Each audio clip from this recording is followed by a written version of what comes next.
Days before Cyclone Freddy slammed into Mozambique for a second time, cars with loudhailers moved to the streets of the port town Quelimane. People were being urged to move to shelters on higher ground, with stocks of food and water. Most, having learned through bitter experience, heeded the warnings. In 2019, Cyclone Idai killed more than 600 people in Mozambique. Such preparations helped save lives during Cyclone Freddy, one of the strongest storms to ever hit Africa.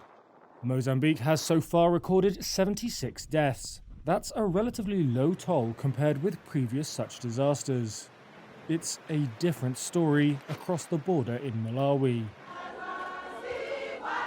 At least 447 have died there as Freddy tore through the country's southern tip, including commercial hub Blantyre.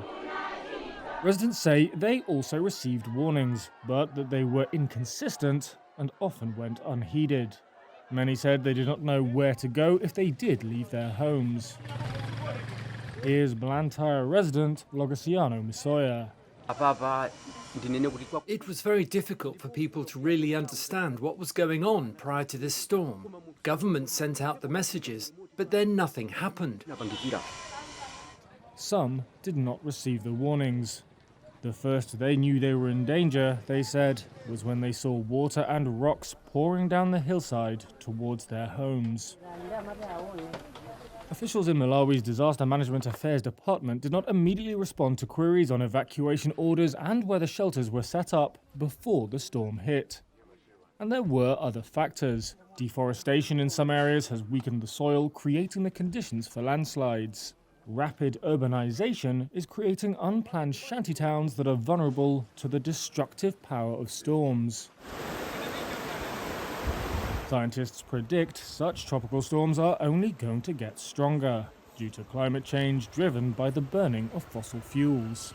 The ocean has absorbed much of the warming caused by heat-trapping gases. That's driven the intensity of storms and, in the case of Freddy, allowed it to pick up strength and circle back to hit southern Africa for a second time.